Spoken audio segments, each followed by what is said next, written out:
But just 3 weeks after I gave birth, my husband came to me and confessed that he cheated on me. It felt like the ground opened from under me. How could that be possible? He was my love and I was his. Wasn't I? He apologized and tried to blame it on the pandemic, on being bored at home, on being scared to be a father, on midlife crisis. He loved me and he didn't want to lose me. I felt so trapped with a small baby that needed me, no job and no place to go. Good job, hubby, you sure knew when to deliver this blow. A week later he asked me what I thought about opening the marriage. Humans aren't meant to stay monogamous, and while he still loved me more than anything in the world, he didn't find me enough. I started crying and begged him not to humiliate me. If he just gave me some time, we could divorce and go our separate ways. He said he wasn't interested in divorce. He didn't want to replace me, just add some new excitement into our relationship. 2 weeks later he came home with her and told me that she's moving in with us. At 26 years old, that he met at work. He started showing her the apartment and explained how important it was for me to have everything clean and tidy all the time and that she should abide by that. She was smiling the whole time. He took her to the guest bedroom. She's been living with us ever since. I moved to my son's room and put locks on, and I've been living with my baby for almost a year now, rarely existing in the common areas beside preparing for my catering gigs.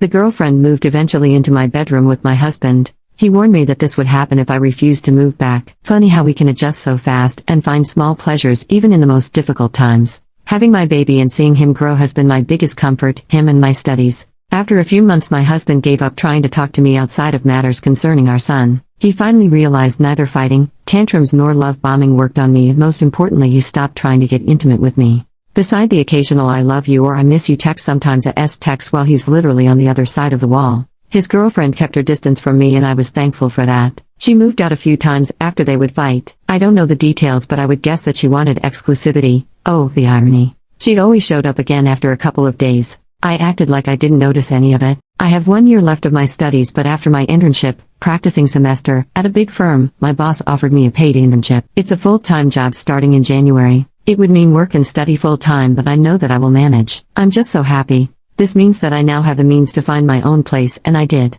A small studio, 32 square meters. I'm moving November 1st. I will have to break the news eventually to my husband that I'm moving out and filing for divorce. I don't want to tell him right now, but once I start packing he will probably understand anyway. I don't know what his reaction would be. Ideally he would be relieved, but somehow I doubt it. Right now he thinks I'm bound to him for at least another year because of my studies, and he's still acting like I'm his wife. I have been so lucky this far, and hopefully my moving out and divorce won't be any different. I haven't been this happy in many months, and I wanted to share it somewhere since nobody in my surrounding knows what I have gone through.